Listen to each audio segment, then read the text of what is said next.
Is it okay to want money while being spiritual? How do I stay grounded when everything around me is so chaotic?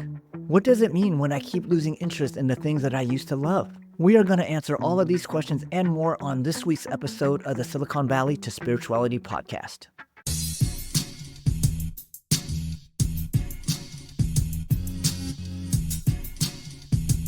All right, let's jump into today's mailbag and let's see who has questions about how to integrate spirituality into their daily professional lives. So, question number one is from Brandon from San Jose, California. Is it okay to want success and money while being spiritual? So, Brandon writes, Hey, I've been in the startup world for over a decade, and now I'm diving into meditation and energy work. But part of me feels guilty for still wanting to scale my business and make money. Am I contradicting myself by wanting both?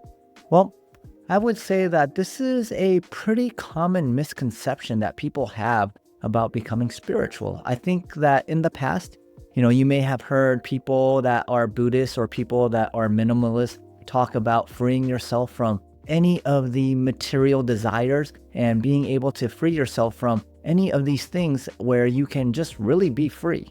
Be free, not tied to your home, not tied to your car, not tied to your assets. So I think for a lot of people, when they start learning about spirituality, about energy work, about non-duality, they start wanting to disconnect from the physical world, thinking that things like cars, homes, boats, airplanes, these things are for people with lower levels of consciousness. Now, what I could tell you is if your life is just about getting more cars, more vacations, more homes, more boats, more jets, then yeah, it's pretty low vibrational thoughts. But if you just love these things, if you just love cars, or if you really appreciate homes, planes, and you just want to be able to enjoy these things, and it's not like your main focus in life, like I need to have a big plane or I don't feel good about myself, or I need to have a big house in order to feel like I've made it, but you want a big house because you just love being able to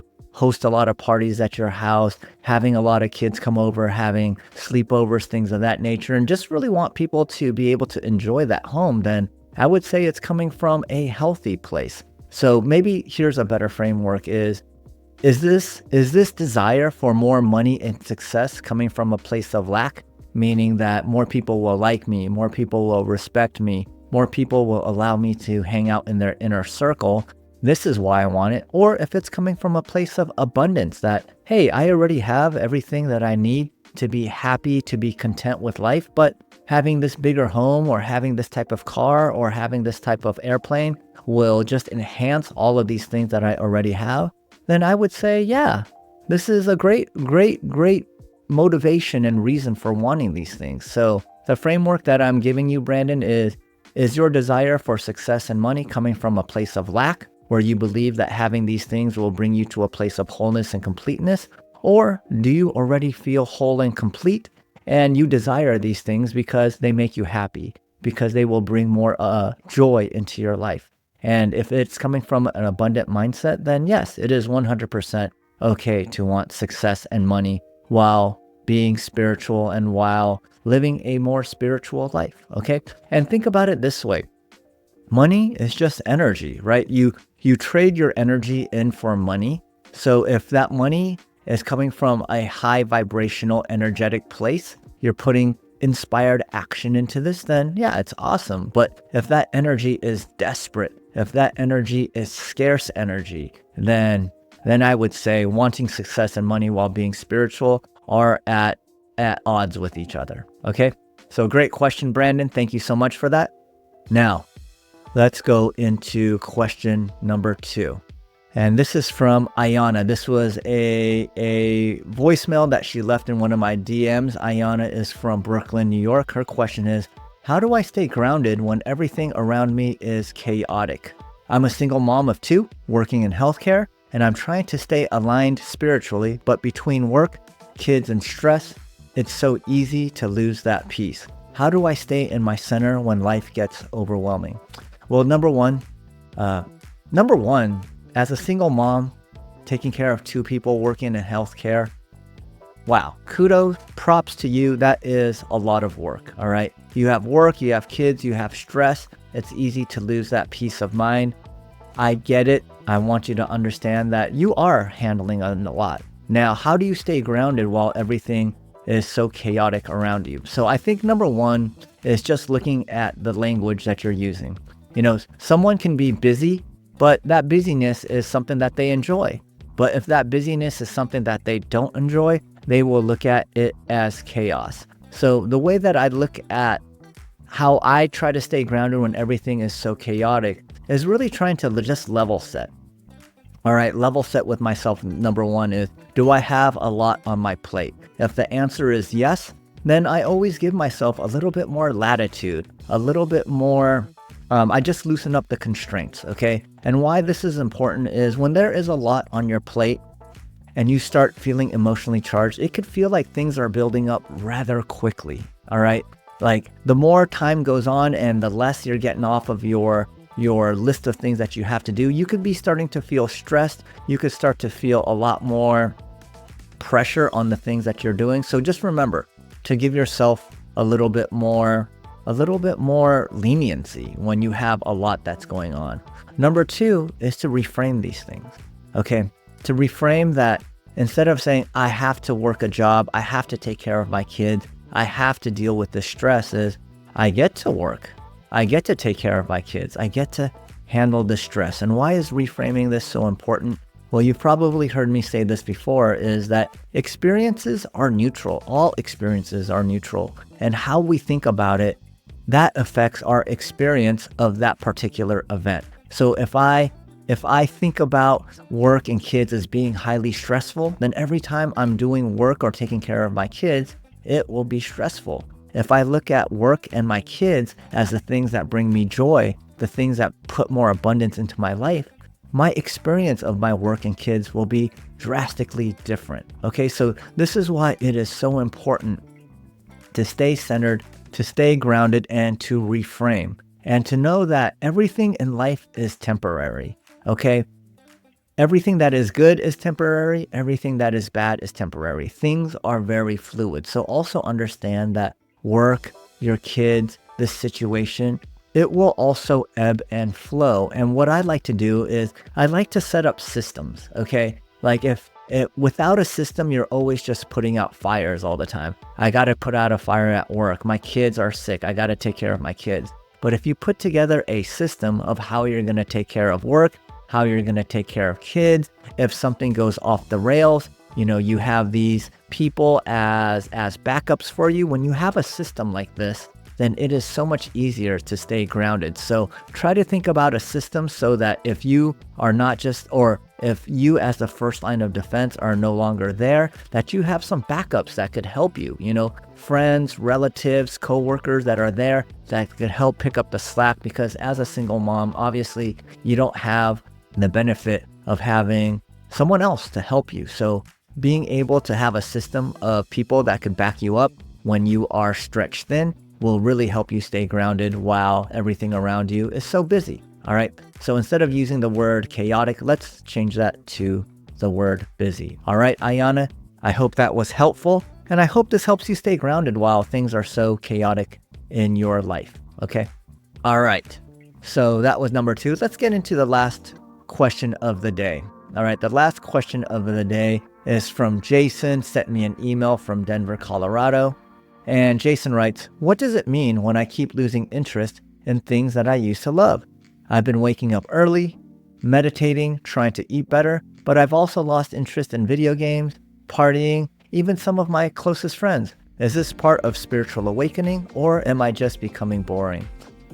Wow, this is such a powerful question, Jason. Very, very powerful, because when you have a spiritual awakening, your core values tend to shift. So the things that you like doing, partying, video games, they will shift. All right. And I talked about this in one of my previous podcasts, but when you have a spiritual awakening and your core values shift, there's this framework called spiral dynamics. And spiral dynamics talks about all the different stages of consciousness that you go through as you have awakenings, as your core values shift in life, and as you have more experiences. So what I could tell you is video gaming, partying, hanging out with your close friends, that is something that a lot of teenagers and people in their 20s love to do, right? Like when you're a teenager or in your 20s, what is better than playing video games, going to parties with your friends, and just hanging out with your close friends all the time, right?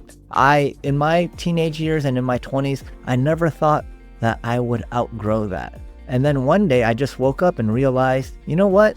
I've been spending way too much time playing video games instead of being in the outside world. I've been partying a lot. I started partying like Thursday, Friday, Saturday night. So basically 3 out of 4 nights. And I was literally consuming cannabis and hanging out with my friends, playing video games and partying like as much as I could. And then, something pretty amazing happened. I met my wife at the dog park. And after meeting my wife at the dog park, I just started having different interests. I wanted to cook more. I wanted to go on hikes. I didn't feel like playing video games. And I also felt very similar to you, Jason. I thought that I was becoming boring. Why did I not want to party? Why did I not like to just smoke weed and play video games all day and all night with my friends? It was because my core values had shifted. I started valuing spending more time with myself and getting to know myself better. I started valuing like being healthy and not being like hungover all the time. I wanted to be healthy so that when I woke up in the morning, I would get off to a great start. So no, it doesn't mean that you're becoming boring. It doesn't mean that all the things that made you exciting are going away. It's having the opportunity to really rediscover who you are. And that is such an amazing thing. Having the opportunity to rediscover who you are, that keeps life so interesting. Like for the first 44 years of my life, I lived near a major city, near San Francisco. So my life was very like San Francisco centric. There's so many different cultural things you could do in San Francisco. There's always like different things that could keep you interested. And I found myself wanting to kind of pull away from that and to start living a much more slow lifestyle. Like me and my wife, we grow the majority of our own food. We live in a rural area. We're not around a lot of hustle and bustle in the city life. And this is what is perfect for me at this stage of my life. I have a 14-year-old, I have a 10-year-old. I really enjoy meditating. I enjoy gardening. I enjoy going to bed early and waking up early because, in the past, going to bed at 2 or 3 a.m. and then waking up at 8 or at 11 or sometimes at noon, that just wasn't the way that I wanted to live anymore. I wanted to go to bed when the sun went down and I wanted to wake up when the sun came up and really live a life that was much more connected to earth, connected to nature. So I would say that these changes that you're going through are very, very positive changes. And of course, when you go through positive changes, you probably want all of your friends to be going through the same thing. But one of the things that I've learned is that a lot of my friends that I used to hang out with, they're just not into the same stuff that I'm into, and that's okay. At some point, I believe that if they ever become spiritually curious, they'll come around to these types of conversations. But for the time being, I just focus on myself. I focus on what I like doing, and I attract others that are into meditating, into trying to eat better, into waking up early. And I just found a new set of people to hang out with. So, Jason, I would say that these are all positive signs. Do not think you're becoming boring, and really just relish in the fact that you get a chance to rediscover yourself. All right, everyone. So these are the 3 questions that I got for this week's Silicon Valley to Spirituality podcast. Let me know which ones were most interesting to you. Which ones are the ones that resonate with you, or which ones are similar problems that you're having? I would love to know that. And if you really enjoyed this podcast, as always, please share this with a friend. Leave a comment below, and I'll be back next week with another episode of the Silicon Valley to Spirituality show.